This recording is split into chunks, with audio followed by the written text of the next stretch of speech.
وہ سنانے کی ضرورت نہیں، وہ ان واقعات سے ملتے جلتے ہیں جن میں سے میں آپ کو سنا چکا ہوں۔ اس نے 3 مہینے پہلے ایک مشن سنایا تو کچھ دیر اس کے منہ کی طرف دیکھتا رہا۔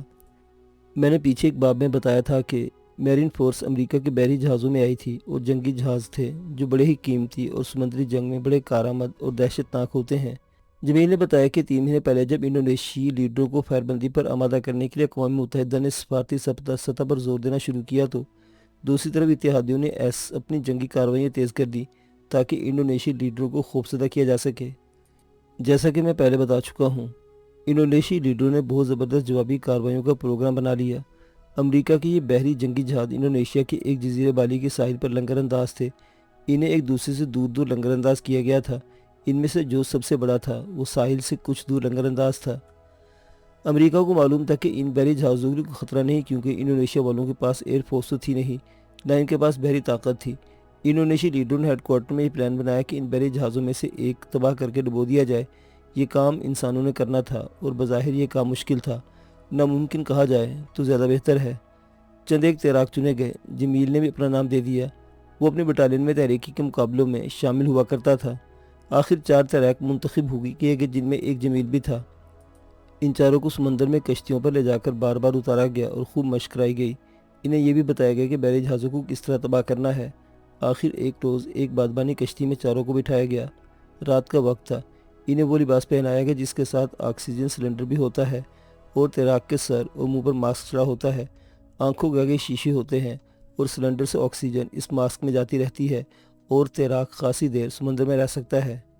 انہیں موٹر بوٹ یا لانچ میں بھیجا جا سکتا تھا، لیکن رات کے وقت اس کے انجن کی آواز اتنی زیادہ ہوتی ہے کہ دور سے سنائی دیتی ہے، اور اگر یہ استعمال کی جاتی تو بحری جہاز والے دور سے معلوم کر لیتے اور اسے پکڑ سکتے تھے۔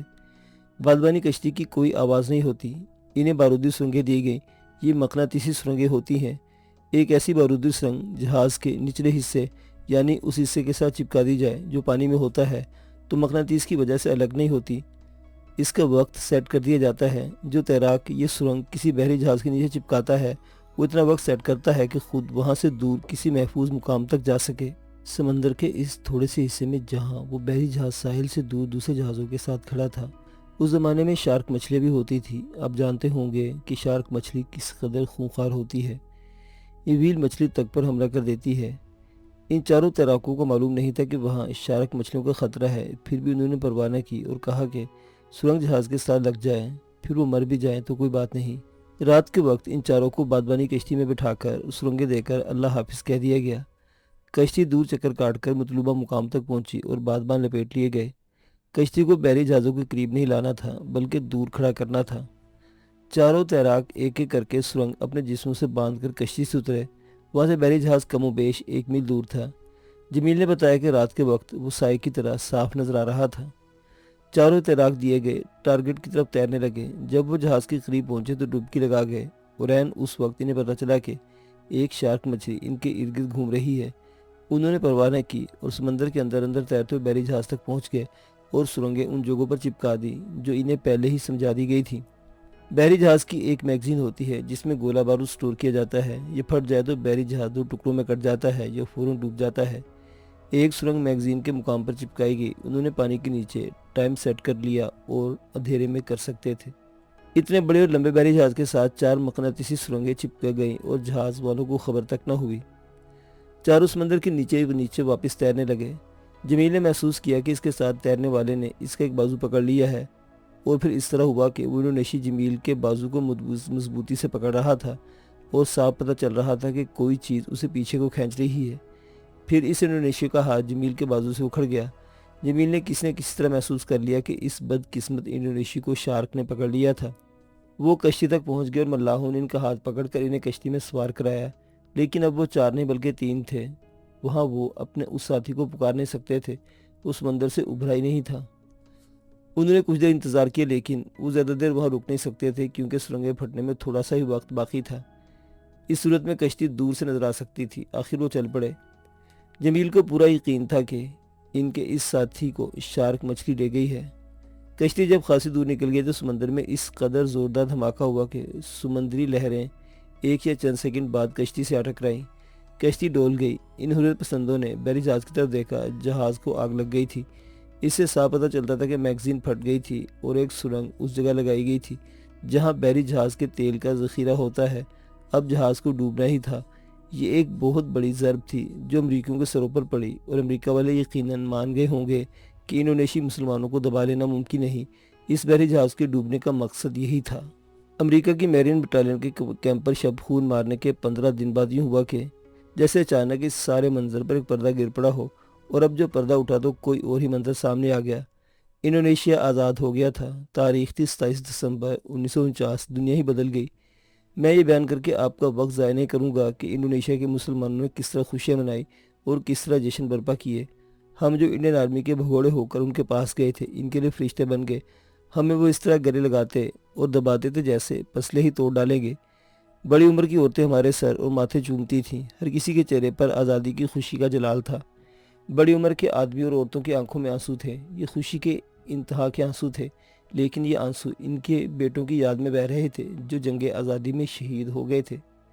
آج مجھے وہ سارے مناظر اور جشن اور انڈونیشی مسلمانوں کا پیار یاد آ رہا ہے، لیکن یہ میرے جذبات ہیں، انہیں مجھ تک ہی رہنے دیں۔ میں اتنی سی بات کہوں گا کہ انڈونیشیا کی آزادی ضرب کلیم کا کرشمہ تھی۔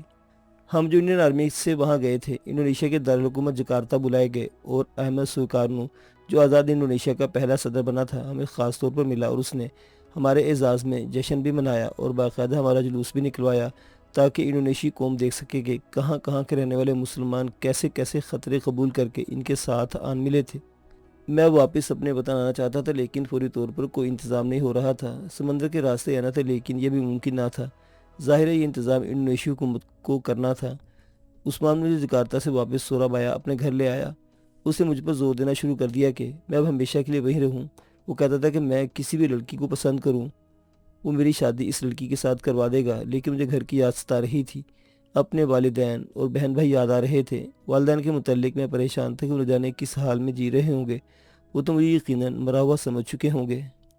آزادی کے اعلان کے اگلے ہی روز آمنہ کا باپ ہمارے پاس آیا اور عاشق علی کو اپنے ساتھ لے گیا۔ اس نے صاف بتا دیا کہ وہ اپنا وعدہ پورا کرنا چاہتا ہے۔ اس نے عاشق علی سے کہا تھا کہ انڈونیشیا آزاد ہو گیا تو وہ اپنی بیٹی کی شادی اس کے ساتھ کر دے گا۔ انڈونیشیا آزاد ہو گیا تھا اور آمنہ عاشق علی کی محبت میں تڑپ رہی تھی۔ چند دن بعد آمنہ کا باپ پھر آیا۔ اس نے مجھے اور عثمان کو دعوت دی کہ اس کی بیٹی اور عاشق علی کی شادی پر آئیں۔ ہمارے خوشی کا موقع تھا۔ ہم شادی کے دن وہاں پہنچ گئے۔ بڑی سادگی سے ان کا نکاح ہوا، اور جو چند ایک مہمان مدعو کیے گئے تھے انہیں بڑی پرتکلف ضیافت دی گئی۔ میں نے عاشق علی سے کہا کہ واپسی کا پروگرام بناتے ہیں، لیکن عاشق علی نے اپنا فیصلہ سنایا کہ وہ اب انڈونیشیا کو ہی اپنا وطن بنائے گا۔ آمنہ کے باپ نے بھی اس سے کہا تھا کہ وہ یہیں رہ جائے۔ عاشق علی نے جو فیصلہ کیا تھا وہ ٹھیک تھا۔ اس نے مجھ سے کہا تھا کہ ہم دیہاتی لوگ ہیں اور ہماری تہذیب اور ہمارا کلچر اور ہمارے لوگ بالکل ہی مختلف ہیں۔ جانے وہ آمنہ کو قبول کرتے ہیں نہیں، کہیں ایسا نہ ہو کہ آمنہ وہاں جا کر پچھتانے لگے کہ یہ محبت تو بہت مہنگی پڑی۔ میں نے اس کی تائید کی اور اس کا فیصلہ پوری طرح پکا کر دیا۔ ایک عاشق علی ہی نہیں بلکہ بہت سے ہندوستانی اور پاکستانی مسلمان انڈونیشیا میں ہمیشہ کے لیے آباد ہو گئے تھے۔ میں اپنے آپ کو وہاں تعمر رہنے پر آمادہ نہ کر سکا، پھر بھی مجھے 3 سال وہاں رہنا پڑا۔ میں وہاں کیسے رہا، کیا کرتا رہا، ان باتوں کو چھوڑیے، یہ میرے ذاتی معاملات تھے، اور میں کوئی ایسا بڑا لیڈر یا جرنیل نہ تھا کہ پڑھنے والے میری ان ذاتی باتوں میں دلچسپی رکھتے ہوں۔ آخر وہ دن آ گئے جب میں جکارتہ جا کر ایک بحری جہاز میں سوار ہوا۔ اخراجات انڈونیشی حکومت نے ہمارے سفارت خانے کی معرفت مجھے دیے تھے۔ اس جہاز نے 1.5 ماہ بعد مجھے کراچی کی بندرگاہ پر اتارا، اور میں جو ایک آزاد ملک سے آیا تھا اپنے آزاد ملک میں داخل ہوا۔ میں نے کراچی سے دور اپر شمال میں اپنے قصبے تک کا سفر کے دوران کیا کیا دیکھا، یہ لکھنے لگوں تو ایک کتاب لکھ ڈالوں، لیکن اتنا ہی کہوں گا کہ مجھے مایوسی کے سوا کچھ نہ ملا۔ قوم کا وہ اتحاد جس نے پاکستان بنایا تھا ٹوٹ پھوٹ چکا تھا۔ درجنوں سیاسی پارٹیاں بن چکی تھیں اور اسلام کئی ایک فرقوں میں بٹ گیا تھا۔ صرف یہ خوشی حاصل ہوئی کہ اب ہم آزاد ہیں، لیکن قوم اخلاقی قدروں سے بھی آزاد ہو چکی تھی۔ قوم تو ایک لفظ ہے، پاکستانی ایک قوم رہی نہیں تھے۔ میں مزید کوئی اظہار خیال نہیں کروں گا، نہ کوئی اور رائے دوں گا، کیونکہ میں وہی کہوں گا جو میں پہلے ہی آپ کے دل میں ہے اور آپ خود محسوس کر رہے ہیں۔ میں ایک دلچسپ بات سنا کر اس داستان کو سمیٹ دیتا ہوں۔ میں جب اپنے قصبے میں پہنچ کر اپنی گلی میں داخل ہوا تو وہ 2 آدمی اور 2 عورتیں جو مجھے دور سے پہچان لیا کرتی تھی مجھے دیکھ کر حیرت زدہ ہو کر رہ گئیں۔ انہیں یقین نہیں آ رہا تھا کہ میں زندہ واپس آ گیا ہوں۔ ہو سکتا ہے میرے بعض محلے داروں نے یہ سمجھ لیا ہو کہ میں ان کے محلے دار کے بالکل مشابہ ہوں جو برما فرنٹ پر مارا گیا تھا۔ بعض نے تو میرے سلام کا جواب بھی نہ دیا۔ ہو سکتا ہے انہوں نے مجھے میری بدرو سمجھ لیا ہو اور دیکھ رہے ہوں کہ میں ابھی غائب ہو جاؤں گا۔ اپنے گھر میں داخل ہو تو میری والدہ اور بہن نے چونک کر دیکھا جیسے کوئی اجنبی، کوئی غیر مرد بھولے بھٹکے ان کے گھر میں آ گیا ہو۔ بڑی مشکل سے یقین آیا کہ میں زندہ اور سلامت ہوں اور میں اپنی روح یا بدرو نہیں ہوں۔ پھر آپ ان ماں باپ کی خوشیوں کا اندازہ ہی کر سکتے ہوں گے جنہیں گمشدہ بچہ ایک مدت بعد صحیح سلامت مل گیا ہو۔ میں تمہیں سب سے پہلے پیر صاحب کے پاس لے جاؤں گا، میرے والد صاحب نے کہا۔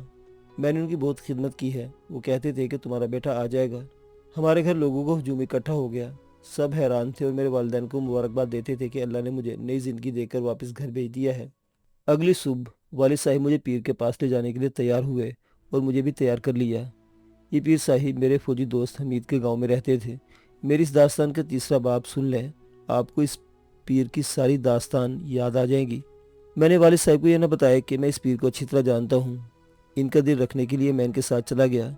راستے میں والد صاحب مجھے بار بار ہدایت دیتے تھے کہ پیر صاحب کے پاؤں اور گھٹنے چھونا اور ان کے آگے سر اور نظریں جھکا کر رکھنا ذرا سی بھی بدتمیزی نہ ہو۔ آخر ہم پیر صاحب کے حضور پہنچ گئے۔ یہ وہی پیر تھا جسے میں نے اور حمید نے ننگا کیا اور درخت کے ساتھ باندھ کر اتنا پیٹا تھا کہ وہ بے ہوش ہو گیا تھا اور معلوم نہیں وہ زندہ کس طرح رہا تھا۔ اس نے لوگوں کو یقین دلا دیا تھا کہ اس کے قبضے میں جنات ہیں اور ایک دو جنات باغی ہو گئے تھے اور انہوں نے اسے پیٹا ہے۔ میں نے پیر کے پاؤں بھی چھوئے اور گھٹنے بھی چھوئے اور سر جھکایا۔ اس نے میرے سر پر ہاتھ رکھا۔ میرے والد صاحب پیچھے بیٹھ گئے۔ میں دنیا کا اور خصوصیت سے اسلام کا حقیقی پہلو دیکھ کر آیا تھا۔ میں اس پیر کو میں شیطان سے زیادہ کوئی وقت نہیں دیتا تھا۔ میں اس کی آغوش میں جھک گیا۔ جناب پیر صاحب، میں نے سر جھکائے خرگوشی کی۔ تم مجھے جانتے ہو اور میں تمہیں جانتا ہوں۔ تم میرے باپ کو یہ کہہ کر لوٹتے رہے ہو کہ تمہارا بیٹا آ جائے گا۔ میں تمہارا پردہ نہیں اٹھاؤں گا، یہ خیال رکھنا کہ میرے ساتھ کوئی بدماشی نہ ہو۔ نہیں ہوگی یار، پیر نے کہا۔ تم بھی ذرا زبان بند رکھنا، کبھی دوستوں کی طرح ہی آ جایا کرنا۔ اس پیر کی مریدی دور دور تک پھیل گئی تھی اور پڑھے لکھے لوگ بھی اس کے مرید بن گئے تھے۔ اس نے گنڈے بھی پالے ہوئے تھے اور وہ ایک پاور بن گیا تھا۔ پھر میں آصف کے گھر گیا اور واجدہ کو وہاں دیکھا۔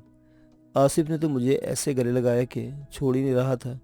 مجھے دیکھ کر خوشی ہوئی کہ واجدہ اس کی پوری پوری خدمت کر رہی تھی۔ واجدہ نے مجھے اتنا ہی کہا، اب شادی کر لو۔ وہ میں نے کر لی اور زندگی بہت اچھی گزری۔ معزز سامعین حضرات، عنایت اللہ تمش کی یہ جنگی سرگزشت آپ کو کیسی لگی؟ اپنی آراء کا اظہار کمنٹ باکس میں کیجیے گا۔ جلد ہی ایک نئی داستان کے ساتھ آپ کی خدمت میں دوبارہ حاضر ہوں گے۔ اللہ حافظ۔